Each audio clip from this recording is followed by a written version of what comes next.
Hello friends, welcome back to my YouTube channel arts students corner. आपका फिर से स्वागत है मेरे यूट्यूब चैनल पे जिसका कि नाम है आर्ट्स स्टूडेंट्स कॉर्नर। तो आज हम लोग बिना देरी किए आते हैं अपने मुद्दे पे। आज हम लोग पढ़ने जा रहे हैं क्लास 10 का हमारा सिविक्स का बुक है, उसका ये चैप्टर 1 है, पावर शेयरिंग, जिसका कि नाम है, इसका मतलब होता है सत्ता की साझेदारी। इसको आज हम लोग पढ़ने जा रहे हैं तो पावर शेयरिंग को। तो उम्मीद है आप लोग का पसंद आएगा मेरा वीडियो। आपको लाइन बाय लाइन एक्सप्लेनेशन मिलेगा इस वीडियो में, जो कि आपको और कहीं नहीं मिलेगा। तो बने रहिएगा मेरे वीडियो में मेरे साथ। चलिए बिना देर के फटाफट शुरू करते हैं। अगर आपको अच्छा लगे तो लाइक कर दीजिएगा, ज़्यादा से ज़्यादा शेयर कीजिएगा इस वीडियो को, और चैनल को सब्सक्राइब करना मत भूलिएगा, क्योंकि इसके बाद मैं नोट्स और NCERT सॉल्यूशन सब कुछ डालने वाली हूँ। तो फ्रेंड्स, पावर शेयरिंग का मतलब क्या होता है? सबसे पहले तो पावर शेयरिंग का मतलब होता है सत्ता की साझेदारी। ये इसका हेडिंग है, इसका मतलब समझ लिए। अब बढ़ते हैं चैप्टर की तरफ। तो यहाँ पे ओवरव्यू जो है, इसका मैंने अलग से वीडियो बना के डाल दिया है ओवरव्यू में। उसमें मैंने टॉपिक्स का भी सारा डाल दिया है, कौन कौन से टॉपिक्स हमें इस चैप्टर में पढ़ने हैं। तो आप पहले ओवरव्यू देख लीजिएगा, उसके बाद इस एक्सप्लेनेशन वीडियो को देखने आइएगा, अगर आपके पास अच्छा खासा टाइम है तो फ्रेंड्स, अभी हम लोग का फर्स्ट टॉपिक आपके स्क्रीन पे दिख रहा है। हम लोग का फर्स्ट टॉपिक है बेल्जियम एंड श्रीलंका। इसके बारे में हमें पढ़ना है। तो बिना देरी के अब शुरू करते हैं, जानते हैं इसका लाइन बाय लाइन हिंदी मतलब। Belgium is a small country in Europe, smaller in area than the state of Haryana. Belgium Europe का एक छोटा सा देश है, क्षेत्रफल में हमारे हरियाणा राज्य से भी छोटा है, तो काफ़ी छोटा है। It has borders with France, the Netherlands, Germany and Luxembourg. तो इनकी सीमाएं फ्रांस, नीदरलैंड, जर्मनी और लक्समबर्ग से लगती हैं। It has a population of a little over 1 crore, about half the population of Haryana. इसकी आबादी 1 करोड़ से थोड़ी अधिक है, यानी हरियाणा की आबादी से करीब आधी है। The ethnic composition of this small country is very complex. Of the country's total population, 59% lives in the Flemish region and speaks Dutch language. इस छोटे से देश के समाज की जो जातीय बनावट है वो बहुत ज़्यादा जटिल है। देश की कुल आबादी का जो 59% है, 59% हिस्सा फ्लेमिश इलाके में रहता है और डच भाषा बोलता है। Another 40% people live in the Wallonia region and speak French. शेष जो बचे कुछ 40% लोग हैं वो वेलोनिया क्षेत्र में रहते हैं और फ्रेंच बोलते हैं। In the capital city Brussels 80% people speak French while 20% are Dutch speaking. राजधानी ब्रुसेल्स के 80% लोग फ्रेंच बोलते हैं और 20% लोग डच भाषा का प्रयोग करते हैं। The minority French speaking community was relatively rich and powerful. अल्पसंख्यक फ्रेंच भाषी लोग तुलनात्मक रूप से ज़्यादा समृद्ध और ताकतवर रहे हैं। This was resented by the Dutch speaking community who got the benefit of economic development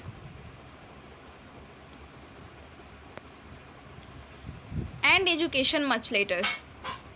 This led to tensions between the Dutch-speaking and French-speaking communities during the 1950s and 1960s. बहुत बाद में जाकर आर्थिक विकास और शिक्षा का लाभ पाने वाले डच भाषी लोगों को इस स्थिति से नाराज़गी थी। इसके चलते 1950 और 1960 के दशक में फ्रेंच और डच बोलने वाले समूहों के बीच तनाव बढ़ने लगा। The tension between the two communities was more acute in Brussels. Brussels presented a special problem. The Dutch-speaking people constituted a majority in the country but a minority in the capital. इन दोनों समुदायों के टकराव का सबसे तीखा रूप Brussels में दिखा।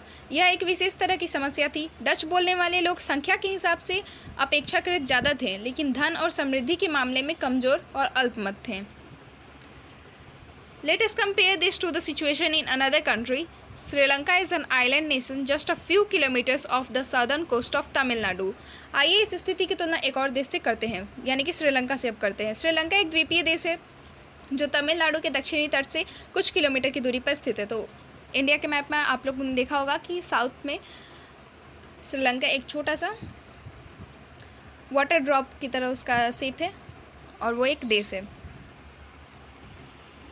It has about 2 crore people, about the same as in Haryana. Like other nations in the South Asia region, Sri Lanka has a diverse population. इसकी आबादी करीब 2 करोड़ है, जो कि हरियाणा के बराबर है। दक्षिण एशिया के अन्य देशों की तरह श्रीलंका की आबादी में भी कई जातीय समूह के लोग रहते हैं। The major social groups are the Sinhala speakers 74% and the Tamil speakers 18%.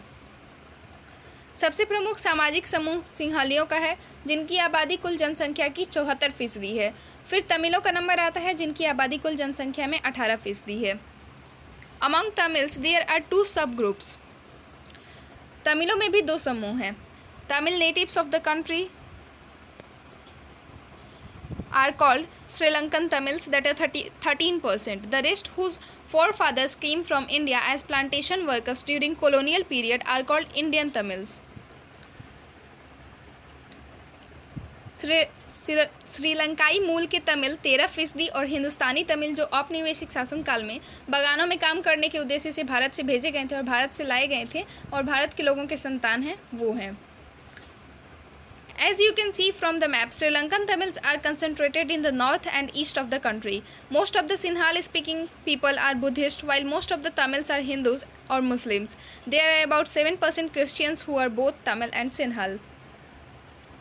मौजूदा श्रीलंका के नक्शे पर गौर करें तो पाएंगे कि तमिल मुख्य रूप से उत्तर और पूर्वी प्रांतों में आबाद हैं।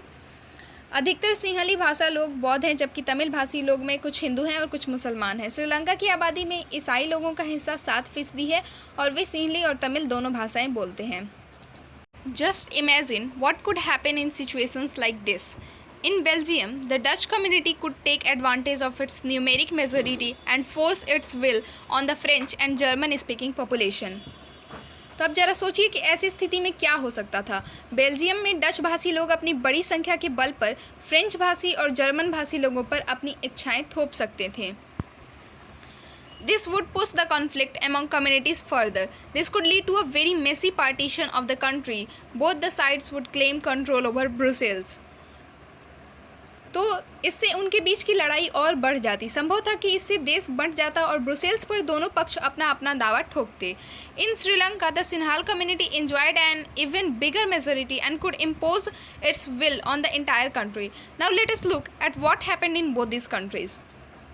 तो श्रीलंका में सिंहली आबादी का बहुमत और ज़्यादा था और वे लोग मुल्क में अपनी मनमानी चला सकते थे। आइए देखते हैं कि असल में दोनों देशों में क्या क्या हुआ। तो अभी अनुमान हम लोग लगा रहे थे, अभी हम लोग चलते हैं, देखते हैं कि आखिर एक्चुअल में हुआ क्या दोनों देशों में। तो अब हमारा दूसरा जो नेक्स्ट टॉपिक है इस चैप्टर का, सेकंड जो टॉपिक है वो है मेजोरिटेरियनिज्म इन श्रीलंका। तो ये देखिए, ये जो वर्ड है बहुत ही कठिन है, बहुत से लोग इसको पढ़ नहीं पाएंगे। मुझे खुद दिक्कत होती है, मुझे एक्चुअली मैं बता रही हूँ, मेरे को वर्ड्स कुछ लॉन्ग वर्ड्स पढ़ने में दिक्कत होती है।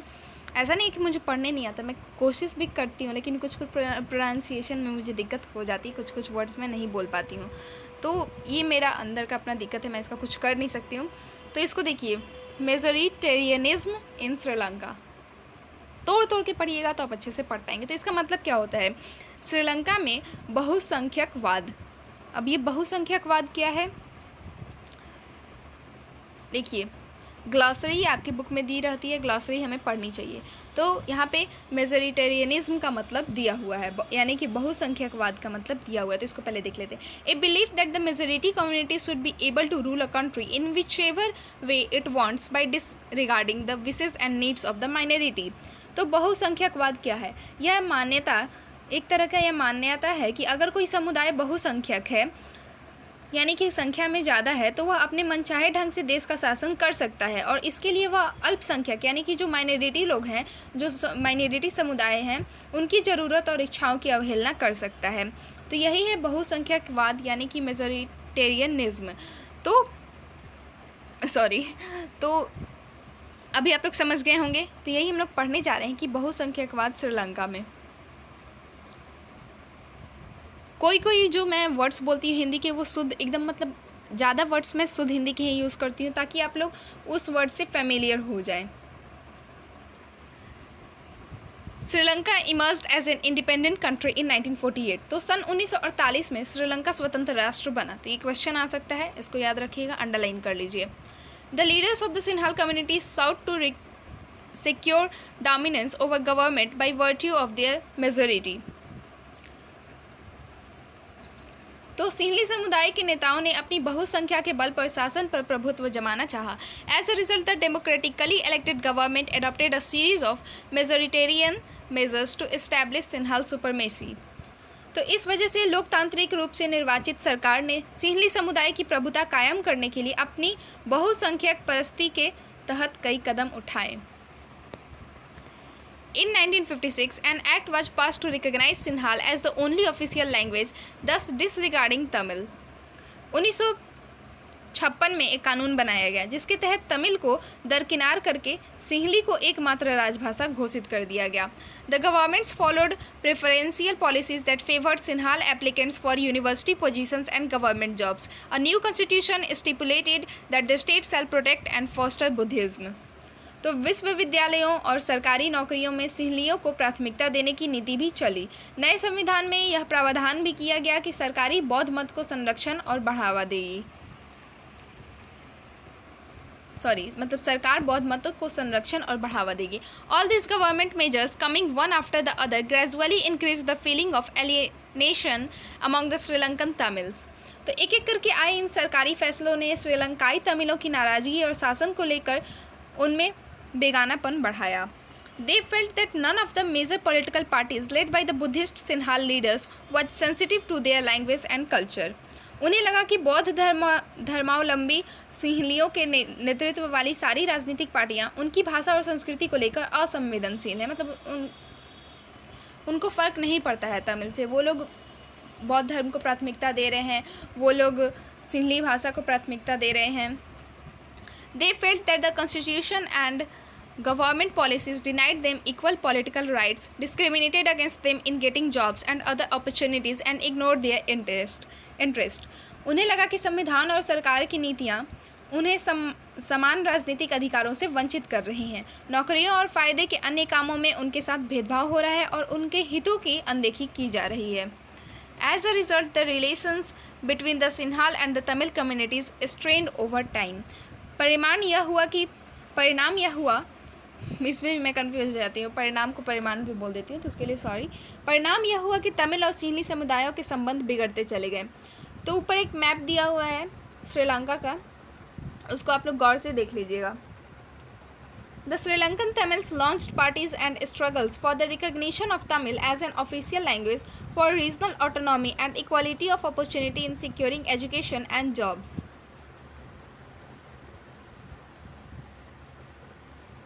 श्रीलंकाई तमिलों ने अपनी राजनीतिक पार्टियां बनाई और तमिल को राजभाषा बनाने, क्षेत्रीय स्वायत्तता हासिल करने तथा शिक्षा और रोजगार में समान अवसरों की मांग को लेकर संघर्ष किया।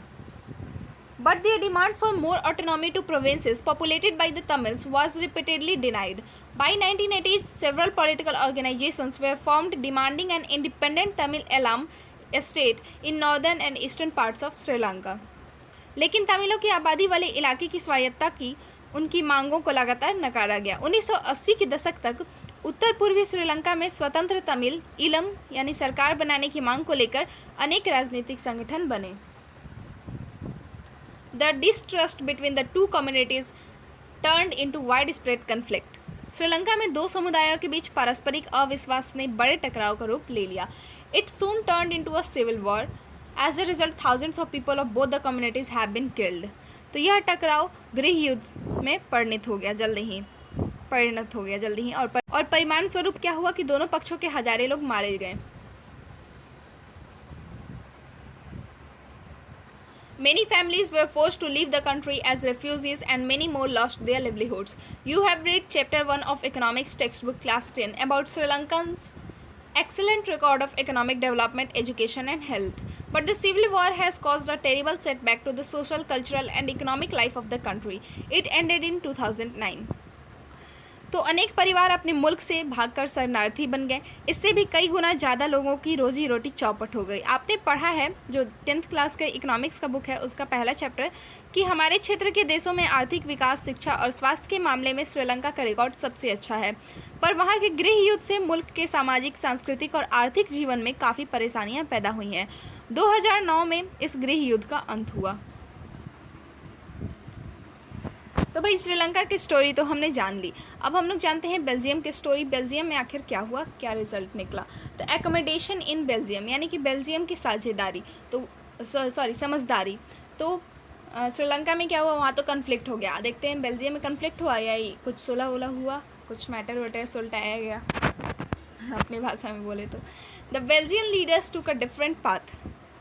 तो जैसा कि हमने सोचा, श्रीलंका के उल्टा हुआ है यहाँ बेल्जियम में। बेल्जियम के नेताओं ने श्रीलंका से अलग रास्ता अपनाने का फैसला किया। They recognised the existence of regional differences and cultural diversities. उन्होंने क्षेत्रीय अंतरों और सांस्कृतिक विविधता को स्वीकार किया। Between 1970 and 1993, they amended their constitution 4 times so as to work out an arrangement that would enable everyone to live together within the same country. तो उन्होंने क्या किया, 1970 और 1993 के बीच उन्होंने अपने संविधान में 4 संशोधन सिर्फ इस बात के लिए किए कि देश में रहने वाले किसी भी आदमी को बेगानेपन का एहसास न हो और सभी मिलजुल कर रह सकें। The arrangement they worked out is different from any other country and very innovative. तो उन्होंने जो व्यवस्था की वह बहुत ही कल्पनाशील है और कोई और देश ऐसा नहीं कर पाया। Here are some of the elements of the Belgium model. तो बेल्जियम के मॉडल विशेष जानकारियों के लिए एक बॉक्स भी दिया गया है, उसमें देखेंगे हम लोग। तो की कुछ मुख्य बातें निम्नलिखित हैं यहाँ पे, उसको पढ़ लेते हैं। यहाँ बगल में एक और ग्लॉसरी दिया हुआ है, मैं इसको बता देती हूँ। यहाँ सिविल वार का दिया हुआ है। सिविल वार क्या होता है? गृह युद्ध कहते हैं इसको हिंदी में, सिविल वार को। यानी कि ए violent conflict between opposing groups with in the country that becomes so intense that it appears like a war. तो किसी मुल्क में, किसी देश में अगर सरकार विरोधी समूहों की हिंसक लड़ाई ऐसा रूप ले ले कि वह युद्ध सा लगे, तो उसे गृह युद्ध कहते हैं। ठीक है, मतलब within a country war is called civil war. Local language मैंने बोला है, इसको ये नहीं कि आप डेफिनेशन के लिए यूज़ करिएगा। Constitution prescribes that the member of Dutch and French speaking ministers shall be equal in the central government. संविधान में इस बात का स्पष्ट प्रावधान है कि केंद्रीय सरकार में डच और फ्रेंच भाषी मंत्रियों की संख्या समान रहेगी। Some special laws require the support of majority of members for each linguistic group. कुछ विशेष कानून तभी बन सकते हैं जब दोनों भाषाई समूह के सांसदों का बहुमत उनके पक्ष में हो। Thus no single community can make decisions unilaterally. इस प्रकार किसी एक समुदाय के लोग एक तरफा फैसला नहीं कर सकते। Many powers of the central government have been given to state governments of the 2 regions of the country. The state governments are not subordinate to the central government. तो दूसरा ये कि केंद्र सरकार की अनेक शक्तियाँ देश के 2 इलाकों की क्षेत्रीय सरकारों को सुपुर्द कर दी गई हैं, यानी राज्य सरकारें केंद्रीय सरकार के अधीन नहीं हैं। Third, Brussels has a separate government in which both the communities have equal representation. Brussels में अलग सरकार है और इसमें दोनों समुदायों का समान प्रतिनिधित्व है। The French-speaking people accepted equal representation in Brussels because the Dutch-speaking community has accepted equal representation in the central government. तो फ्रेंच भाषी लोगों ने ब्रुसेल्स में समान प्रतिनिधित्व के इस प्रस्ताव को स्वीकार किया क्योंकि डच भाषी लोगों ने केंद्रीय सरकार में बराबरी का प्रतिनिधित्व स्वीकार किया था।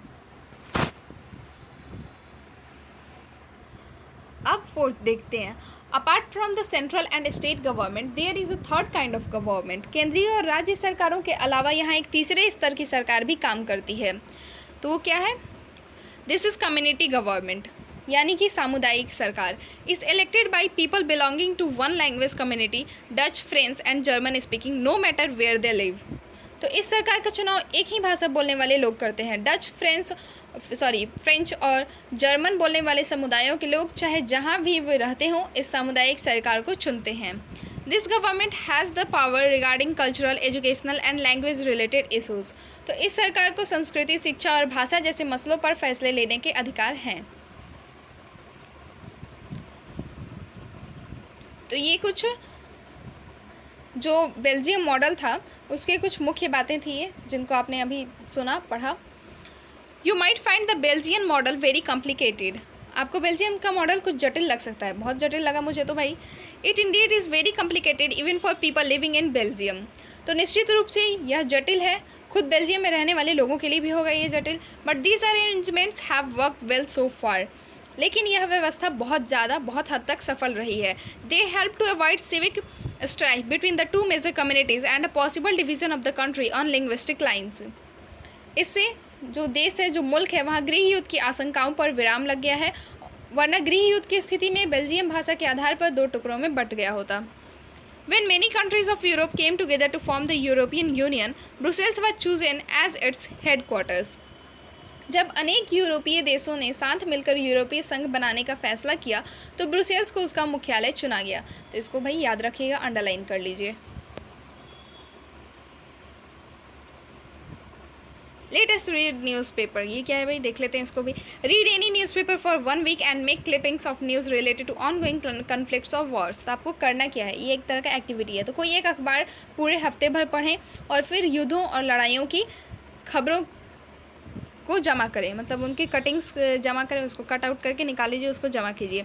अ group of 5 students could pull their clippings together and do the following. तो अब करना क्या है, 5 छात्रों के 2 समूह एक साथ यह काम कर सकते हैं। फिर दोनों समूह अपनी सारी कर्तन साथ मिलाकर कुछ इस तरह से काम कर सकते हैं। पहला क्या है, classify this conflicts bye their location, your state, India, outside India. तो सारे झगड़ों को उनके स्थान यानी कि अपने प्रदेश, देश और देश के बाहर के हिसाब से वर्गीकृत कर देना है, डिवाइड कर देना है। Find out the cause of each of these conflicts, how many of these are related to power sharing disputes. तो अब इन टकरावों के कारण जानने की कोशिश करना है और फिर इनमें से कितने विवाद सत्ता के बंटवारे को लेकर हुए हैं ये पता करना है। Which of these conflicts could be resolved by working out power sharing arrangements? तो इनमें से किस किस विवाद को सत्ता में साझेदारी तय करके सुलझाया जा सकता है, इसको भी आपको पता करना है। तो ये भाई ग्रुप वर्क है, इसको आप लोग करिए, मज़ा आएगा, एक्टिविटी करना चाहिए, स्किल्स डेवलप होती हैं, पेपर पढ़ना कोई ख़राब बात नहीं है। What do we learn from these 2 stories of Belgium and Sri Lanka? Belgium and Sri Lanka की इन कथाओं से हमें क्या शिक्षा मिलती है? तो मेन आ गया मुद्दा। कोई भी स्टोरी पढ़ते थे हम लोग बचपन में तो उसके नीचे उसका शिक्षा लिखा रहता, तो इसमें हमें क्या शिक्षा मिलती है? बोथ आर डेमोक्रेसीज, दोनों ही देश लोकतांत्रिक हैं, yet they dealt with the question of power sharing differently. फिर भी सत्ता में साझेदारी के सवाल को उन्होंने अलग अलग ढंग से निपटाने की कोशिश की। In Belgium the leaders have realised that the unity of the country is possible only by respecting the feelings and interest of different communities and regions. तो बेल्जियम के नेताओं को लगा कि विभिन्न समुदाय और क्षेत्रों की भावनाओं का आदर करने पर ही देश की एकता संभव है। Such a realization resulted in mutually acceptable arrangements for sharing power. Sri Lanka shows us a contrasting example. तो इस एहसास के चलते दोनों पक्ष सत्ता में साझेदारी करने पर सहमत हुए, लेकिन श्रीलंका में ठीक उल्टा रास्ता अपनाया गया। It shows us that if a majority community wants to force its dominance over others and refuses to share power, it can undermine the unity of the country. तो इससे यह पता चलता है कि अगर बहुसंख्यक समुदाय दूसरों पर प्रभुत्व कायम करने और सत्ता में उनको हिस्सेदार न बनाने का फैसला करता है तो इससे देश की एकता ही संकट में पड़ सकती है। अब हमारा नेक्स्ट टॉपिक है why power sharing is desirable, यानी कि सत्ता की साझेदारी क्यों ज़रूरी है। तो फ्रेंड्स इसको हम लोग पढ़ेंगे नेक्स्ट वीडियो में, क्योंकि अभी वीडियो काफ़ी लंबा हो चुका है। अब मैं इसको ज़्यादा नहीं बढ़ाना चाहती हूँ वरना आप लोग के लिए बोरिंग हो जाएगा। तो इसको पढ़ेंगे नेक्स्ट पार्ट में। उम्मीद है आप लोग को बहुत अच्छे समझ आएगा। कोई भी डाउट्स होगा तो आप कमेंट सेक्शन में मुझसे पूछ सकते हैं, आपको हर एक डाउट क्लियर कर दिया जाएगा। एक लाइक कर दीजिएगा, अगर अच्छा नहीं लगा तो आप डिसलाइक भी कर दीजिएगा। ज़्यादा से ज़्यादा शेयर कीजिएगा इस वीडियो को और चैनल को सब्सक्राइब करना मत भूलिएगा। तो मिलते हैं नेक्स्ट वीडियो में और इसके आगे के टॉपिक्स के साथ। तब तक के लिए stay tuned. Thank you for watching the video.